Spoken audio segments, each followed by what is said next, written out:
Le Seigneur soit avec vous. Évangile de Jésus-Christ selon saint Marc. Gloire à toi, Seigneur.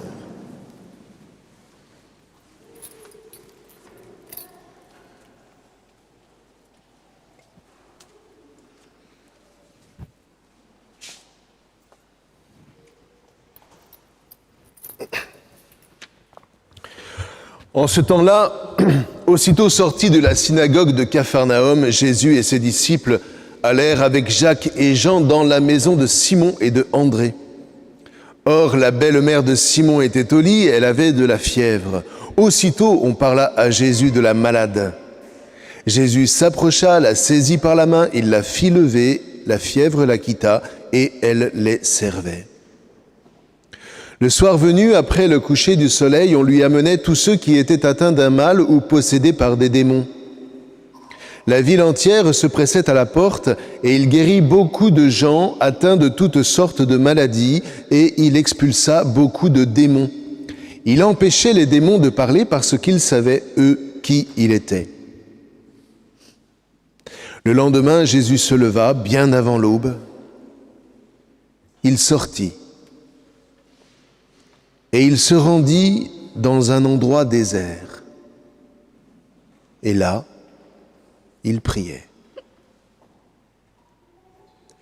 Simon et ceux qui étaient avec lui partirent à sa recherche. Ils le trouvent et ils lui disent « Tout le monde te cherche !»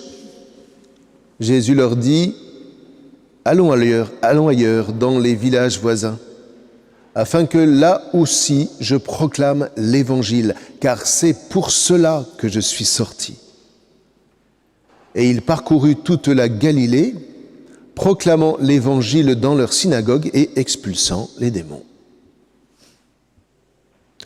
Acclamons la parole de Dieu, louange à toi, Seigneur Jésus.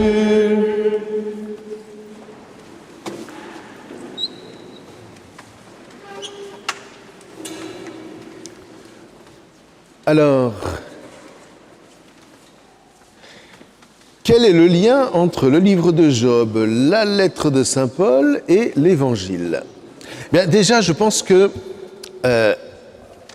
faut vraiment qu'on fasse attention parce que, évidemment, je pense que si je vous demandais qu'est-ce que l'Évangile a rapporté aujourd'hui, vous me diriez « Ah ben, Jésus faisait beaucoup de guérisons et il chassait les démons. » Sauf que ça, c'est notre vieux fond païen qui se réveille et on est fasciné par Jésus qui fait des incantations et qui chasse les démons. Mais si ça marchait comme ça, il n'y avait pas besoin que Jésus vienne parce que c'était pas le seul à faire ça, vous savez. Il y en avait plein, il y en a encore toujours aujourd'hui qui chassent les, je sais pas quoi, qui font des prières de... Vous voyez, je parle des païens, je parle pas des chrétiens, donc ça marche aussi, donc c'est pas ça. C'est pas ça. Ce qu'on nous dit, c'est que l'important, c'est que pour pouvoir faire son ministère, qui n'est pas de chasser les démons, mais d'annoncer l'Évangile, vous avez entendu, c'est Jésus lui-même qui le dit. La mission de Jésus, c'est pas de chasser les démons, c'est d'annoncer l'Évangile.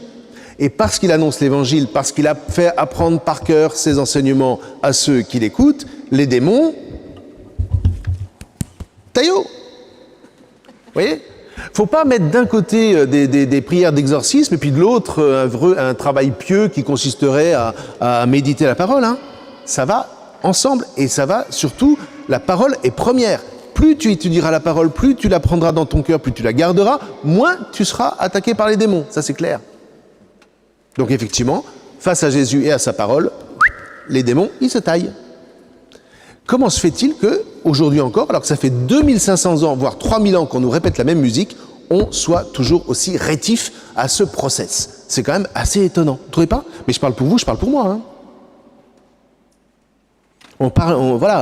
On met toujours ce qui est spirituel un petit peu à côté, quoi. D'abord, il y a le travail, et puis ensuite, ou alors il y a les enfants, ou la famille, et puis ensuite, il y a le travail, et puis ensuite, il y a le spirituel. Il n'y a pas longtemps, je discutais avec un couple, et je leur disais, oui, l'important, si vraiment vous voulez mettre en œuvre la foi, il faut mettre la prière vraiment au cœur de votre vie, et prier 1 heure par jour. D'une manière ou d'une autre, mais prier. Et alors là, tout d'un coup, je vois la maman qui se met en pétard parce qu'elle dit « Oui, et après, on ne s'occupe plus des enfants. » Et c'est la famille qui en pâtit. Mais où est-ce qu'on a appris que forcément, La vie spirituelle, c'était du temps pris sur la famille. Et pourquoi on ne prendrait pas l'exercice spirituel comme un temps de travail? Ouais. Pourquoi ce travail est vraiment complètement irréductible et on n'y touche pas? Il est encore plus sacré que nos temps de prière. La prière, c'est un temps de travail. Jésus travaille quand il se retire au désert. Et ce travail est d'autant plus important qu'il connaît la souffrance des gens qui viennent le voir. Et c'est là où Job est tellement essentiel. Job, vous vous souvenez, c'est cet homme qui n'est pas juif d'ailleurs, hein, il est édomite. Édomite, c'est la patrie qui est juste à l'est d'Israël, du côté du désert, au-delà du Jourdain. Et cette population, et aujourd'hui on le sait, c'est tout nouveau, ça vient de sortir, c'est vraiment les dernières recherches qui ont été menées, on sait que ce peuple avait une sagesse qui était respectée par tout le Moyen-Orient, y compris par Israël. Et c'est dans ce peuple-là qu'on trouve des textes aussi profonds que celui de Job. Voyez ? Or, Job, ici, c'est cet homme qui met des mots sur les souffrances que tout un chacun nous vivons. Ce sont des souffrances à la fois physiques, puisqu'il est malade, mais aussi des souffrances psychologiques. Rappelez-vous, il a perdu toute sa famille, il a perdu tous ses biens. Et puis, c'est une souffrance spirituelle parce qu'il crie « Mais où est ce Dieu que j'ai vénéré tellement et tellement alors que j'étais en pleine santé. Et aujourd'hui où je souffre, Seigneur, où es-tu » Et ce que je trouve de magnifique, et un jour on prendra le temps d'étudier ce livre, c'est que Job, à un moment, c'est au chapitre 28, a ce sursaut qui consiste, alors que c'est un homme pieux, alors qu'il n'a plus la force même de mettre des mots spirituels sur ce qu'il vit et de mettre même un sens, il choisit de croire. Alors ça, c'est très fort. Vous voyez ? Nous, on se contente de dire « ouais, j'ai des doutes ». Non, la Bible nous dit, la question, ne te laisse pas aller au doute. À un moment, il faut sortir de l'enfantillage qui consiste à penser qu'avoir la foi, ça doit être spontané, façon ma sorcière bien-aimée. Non, la foi, c'est pas ça. À un moment, il faut choisir de croire, en particulier au moment où nous aurions toutes les raisons de douter. De la même manière que aimer, à un moment, il faut choisir d'aimer, alors même que la personne que nous avons à aimer n'est pas aimable. Et c'est valable pour l'espérance. À un moment, il faut choisir d'espérer au moment où tout espoir a disparu. Ouais. Ben ça, c'est ce qu'on appelle les vertus théologales. C'est-à-dire, c'est des vertus qu'on exerce uniquement par la grâce de Dieu, parce que humainement, on n'y arrive plus. Mais il faut s'y rendre disponible. Et toute la force de Job et toute la vertu de Job, ça a été de se rendre disponible de telle sorte qu'au moment où vraiment toutes les questions humaines l'assaillent au plus profond de lui, à un moment, le ressort se fait, et à ce moment-là, il peut entendre Dieu lui parler. Ce livre est absolument prodigieux. Et rappelez-vous que saint Paul a fait la même expérience. À un moment, vous voyez, c'était terrible, c'était un persécuteur au nom de sa foi. Et puis tout d'un coup, il rencontre le Christ, et tout à fait comme Job, à partir d'un certain moment, à partir du moment où il choisit d'annoncer le Christ, c'est en lui, c'est viscéral, c'est charnel. Il ne peut pas faire autrement, c'est ce qu'on a entendu. Pourquoi ? Parce qu'il sait pertinemment, lui aussi, quelle est la souffrance des hommes au milieu desquels il vit. Et la seule réponse, dit-il, c'est le Christ, c'est la lumière du Christ.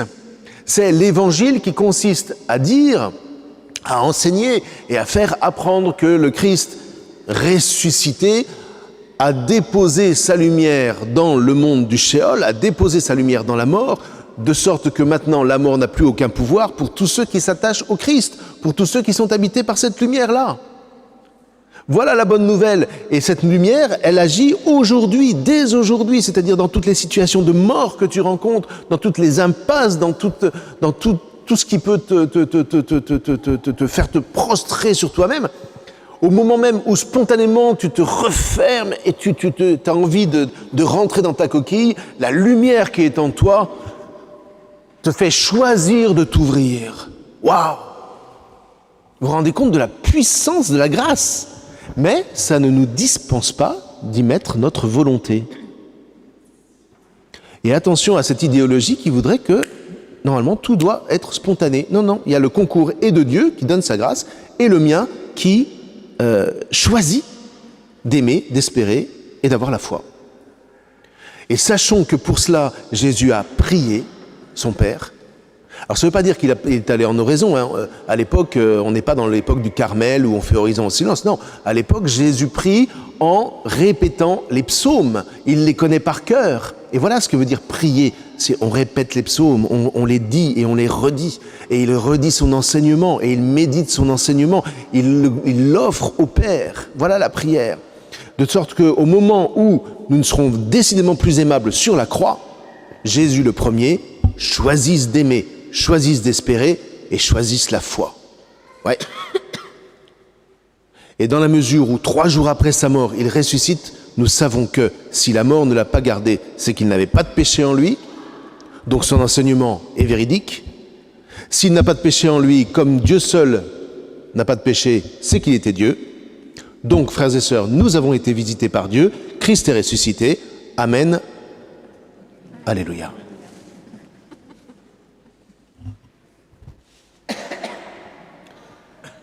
La miséricorde du Seigneur, à jamais je la chanterai.